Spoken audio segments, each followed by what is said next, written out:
ఈరోజు మన టాపిక్ వచ్చేసి మెచ్యూరిటీ లేని రాజకీయాల గురించి మాట్లాడుకుందాం. మెచ్యూరిటీ లేని రాజకీయాలు ఎందుకంటున్నామంటే,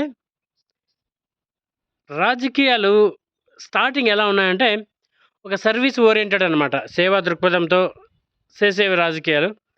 ఈ రోజుల్లో రాజకీయాలు చాలా దారుణంగా ఉన్నాయన్నమాట. సో, అందువల్ల వీటిని నేను మెచ్యూరిటీ లేని రాజకీయాలు అనేసి మాట్లాడదలుచుకున్నా. సొసైటీలో చాలామందేంటంటే, మనకెందుకులే రాజకీయాలు అనేసి చాలామంది లైట్‌గా తీసుకుంటున్నారనమాట. సో, అందువల్ల సొసైటీలో చాలామందేంటంటే, ఇప్పుడు విజయ్ మల్లా అనే వ్యక్తి 7,000,00,00,000 మన ఇండియా సొమ్ము తినేసి పారిపోయినాడంటే కారణం ఏందంటే, ఎవరు ప్రశ్నిస్తారులే, ప్రశ్నించే హక్కు ఎవరికుందిలే అనేసి 7,000,00,00,000 తినేసి ఎళ్ళిపోయినాడనమాట. ఇంకా నీరవ్ మోదీ అంట. ఆయన 11,000,00,00,000 12,000,00,000 ఆయన తినేసి ఎళ్ళిపోయాడనమాట. ఏమి తెలియని అమాయకులు రైతులు పట్టుకొని ఒక లోన్ కట్టకపోతే, మీ ఆవులు పట్టుకొని పోతాం, లేకపోతే మీ ఇంట్లో పాత్రలన్నీ బయట వేస్తాం, లేకపోతే మీ పొలం లాక్కుంటాం అనేసి రైతులను ప్రశ్నించి వాళ్ళ డబ్బులు లాక్కోవడానికి ట్రై చేస్తాం గానీ, 7,000,00,00,000 తినేసిన విజయ్ మల్లాని ఇంతవరకు అరెస్ట్ చేయలేదు. 12,000,00,00,000 తినేసినటువంటి నీరవ్ మోదీని ఇంతవరకు మనం ఇండియాకి తిరిగి తీసుకురావలేదు.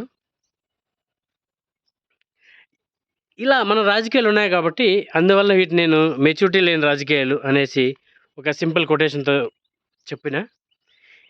ఇంకా కొన్ని మన పల్లెటూరు రాజకీయాల గురించి మాట్లాడుకుంటే,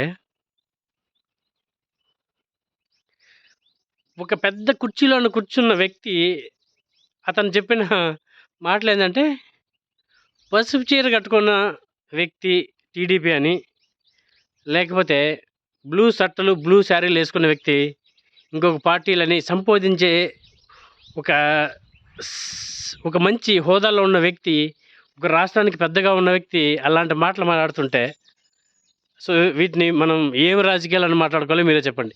ఇవి మెచ్యూరిటీ లేని రాజకీయాలా? ఆయన స్థానం ఏంటి? ఆయన కలర్ల గురించి మాట్లాడడం ఏంటి? అబ్బబ్బబ్బబ్బా! ఏం రాజకీయాలురా నాయనా! మీరు నా వీడియోస్ ఫాలో అవుతుంటే, నేను ఓల్డ్ వీడియోస్‌లో ఆల్రెడీ చాలా సార్లు మనం ఏం ప్రగతి సాధించామనేసి కొన్ని మాట్లాడా. చంద్రుడి పైకి వెళ్తున్నాం. యూఎస్ వెళ్తున్నాం. ఖండాలన్నీ దాటేసొస్తున్నాం.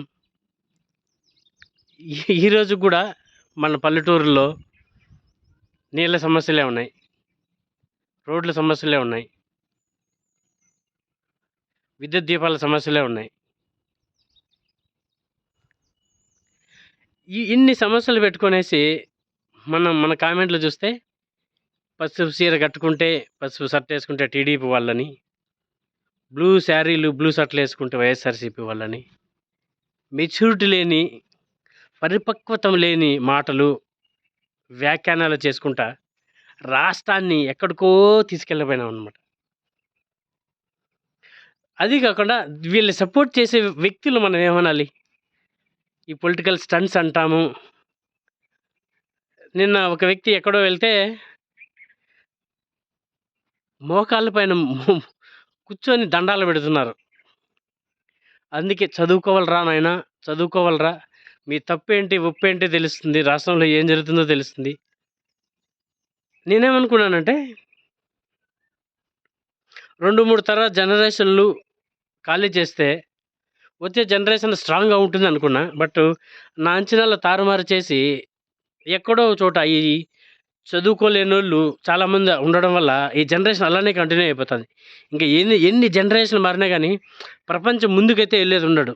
ఇంకా గలాట్లు పెట్టడం, రౌడీ రాజకీయాలు చేయడం, మనకే గలాట్లు పెట్టేసి రాజకీయాలు చేస్తున్న రాజకీయాలైతే వస్తాయి.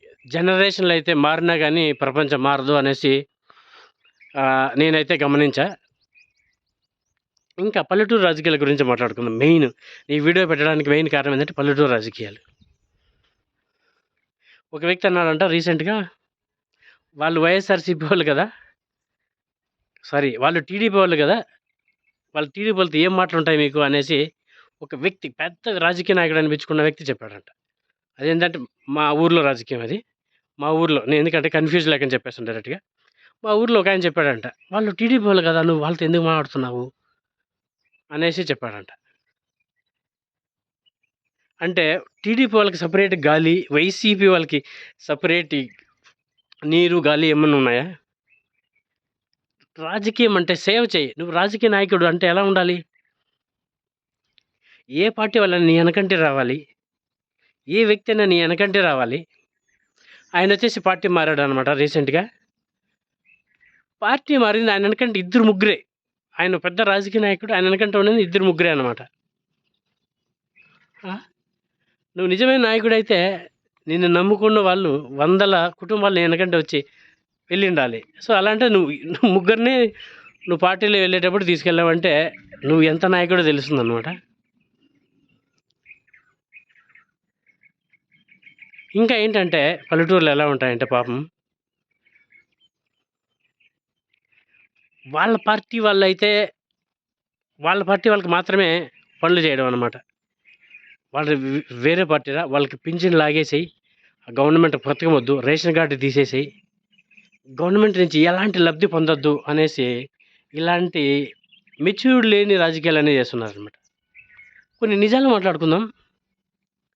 ఈ ప్రజాధనం అనేది, ఈ గవర్నమెంట్ అనేది మనందరిది. మనందరిది.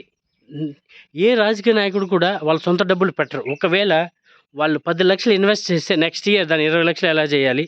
లేకపోతే ఒక ₹1,00,00,000 ఇన్వెస్ట్ చేస్తే నెక్స్ట్ ఇయర్ ఒక ₹1,00,00,000 నుంచి ఎన్ని కోట్లు తీసుకోవాలి అనేసి ఆలోచిస్తారు గానీ, సమాజానికి ఎవరో కొంతమంది రేర్ ఒక 5%, 10% పీపుల్ సమాజానికి తన సొంత డబ్బులు పెట్టి చేయాలి అనుకుంటారు.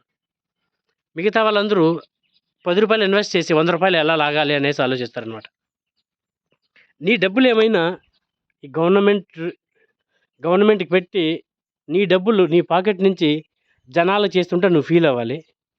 అలా కాకుండా గవర్నమెంట్ డబ్బులు ఇవ్వడానికి ఏ పార్టీ అయితేనే ఏమయ్యా? నువ్వు నిజమైన నాయకుడేనా? అలాంటి రాజకీయాలు చేయాలి గానీ, వాడు ఆ పార్టీ వాడురా, వాడికి ఆ పథకం వద్దు, రేషన్ కార్డ్ తీసేయి, లేకపోతే గవర్నమెంట్ పథకాలు వద్దు అని చెప్పడం ఇదేంటి? What is this nonsense? ఆ! నేనేమనుకున్నానంటే జనరేషన్‌లు మారుతున్నాయి కదా! జనాల్లో మెచ్యూరిటీ వస్తుంది. ప్రపంచాన్ని కాపాడతారనుకుంటే పనికిరాని రాజకీయాలు, చెత్త రాజకీయాలు అనేటివి ఎక్కువైపోయినాయన్నమాట. హ్మ్. ఒక రాష్ట్రానికి పెద్ద ఉన్న హోదాలో ఉన్న వ్యక్తే ఇలాంటి శారీలు, షర్టులు, పంచెల మీద కామెంట్‌లు చేసి ఆ కలర్ ఉన్నోళ్ళ ఆ పార్టీ, ఈ కలర్ ఉన్నోళ్ళు ఈ పార్టీ అని అనుకుంటా ఉంటే, నువ్వు ఇంక ఏం మెచ్చేటి రాజకీయాలు చేస్తున్నట్టు? సో, నిన్ను నమ్ముకున్న ప్రజలు ఇంకే విధంగా ఉంటారో మనం ఆలోచించాలన్నమాట. ఇవి కాదు రాజకీయాలంటే. నువ్వు ఏ పార్టీ అయినా సరే. గవర్నమెంట్ పథకాలియ్యి. గవర్నమెంట్ పథకాల గురించి ఎక్స్‌ప్లెయిన్ చెయ్యి. నేను చెప్పిన వ్యక్తి ఇందాక మాట్లాడుకున్న వ్యక్తి మా ఊరు రాజకీయాల గురించి. నే నేను నాకు 33 సంవత్సరాలు. నేను చిన్నప్పటి నుంచి రాజకీయాలు చేస్తూనే ఉన్నాడు. అతనికి ఇంకా కడుపు నిండల, ఆకలి తగ్గల. ఇంకా రాజకీయాలు చేస్తున్నాడు. ఇంకా వాడు రేషన్ కార్డ్ తీసేయి, వాడు గవర్నమెంట్ పథకం వద్దు. నేను చెప్పిన ఒక రాజకీయ నాయకుడి గురించి ఒకసారి ఫోన్ చేశా. నాకేదో అవసరం ఉంటే. ఆయన ఫోన్ మాట్లాడడమే రాలేదనమాట. అనేసాడు. నేను పలానా మల్లక్క కొడుకున, నాకు వేరే అవసరం ఉందంటే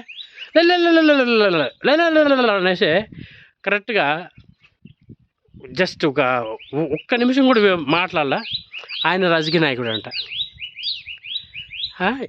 నువ్వేం రాజకీయ నీ ఫోన్ మాట్లాడడం చేత కాలేదు. నువ్వు ప్రభుత్వ పథకాలు ఎలా జనాల్లోకి తీసుకెళ్తావు? ప్రజాధనాన్ని నువ్వు ఎలా యుటిలైజ్ చేస్తావు? నీకు ఫోన్ మాట్లాడడమే చేత కాలేదే. నువ్వు ఎలా రాజకీయ నాయకుడయ్యావో నాకు అర్థం కాలే. ఇలాంటోళ్ళు కొన్ని వందల మంది ఉన్నారు. నువ్వు ఏ పార్టీ అయితేనేమి నీ డబ్బులు ఇస్తావా? ప్రజాధనం కదా! ప్రజాధనాన్ని ఈక్వల్‌గా చేయాల్సిన బాధ్యత అది. ఎంపీటీసీనో, జడ్పీటీసీనో లేకపోతే ఒక ప్రెసిడెంట్ గెలవడానికి జనాలు వెనకంటి ఉండి చానా రిక్వెస్ట్ చేసి ఓట్లేసుకొని గెలిపిచ్చేసి తర్వాత జనాల మొహమే చూడరనమాట. సో, అలా ఉన్నాయి ప్రస్తుత రాజకీయాలు. ప్రస్తుత రాజకీయాలు మార్చాలంటే ఖచ్చితంగా ప్రశ్నించాలండి.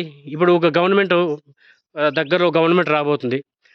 ప్రతి ఒక్క వ్యక్తి ఓటేస్తేనే కదా గవర్నమెంట్ ఫార్మ్ అవుతుంది. ఖచ్చితంగా మీకు హక్కు ఉన్నట్టే కదా! ఖచ్చితంగా వెళ్లి అడగండి. ఏం గవర్నమెంట్ పథకాలు వస్తున్నాయి? 2 మంత్స్‌కి, 3 మంత్స్‌కి ఒక ప్రజా మీటింగ్ పెట్టమని చెప్పండి. ఎన్ని పథకాలు వచ్చాయి? ప్రజా ధనాన్ని ఎలా యుటిలైజ్ చేస్తున్నాం? స్టేట్ గవర్నమెంట్ కన్నా సెంట్రల్ గవర్నమెంట్ ఒక్కో గ్రామానికి ఎక్కువ రేంజ్‌లో ఫండ్స్ రిలీజ్ చేస్తుంటది. అవన్నీ జనాల గురించి దృష్టికి పోకుండా ఏ పార్టీ వాళ్ళు ఉంటే ఆ ఊర్లో 10 మంది 15 మంది మాత్రమే పథకాలు యూటిలైజ్ చేసి గవర్నమెంట్ పథకాలు యూటిలైజ్ చేసి మిగతా వాళ్ళందరికీ దుమ్ము కొట్టిపోస్తున్నారనమాట. So this is not actually a political service. We just have to do the equal service or equal లేదా దాన్నేమంటారంటే ఈ సర్వీస్ అనేది ఈక్వల్‌గా చేయాలనేదే ఒక పొలిటికల్ పార్టీ యొక్క ప్రధాన ఉద్దేశం అనమాట. సో నెక్స్ట్ వీడియోలో ఇంకా మంచి ఊపున్న టాపిక్ గురించి మాట్లాడతాను. Stay tune.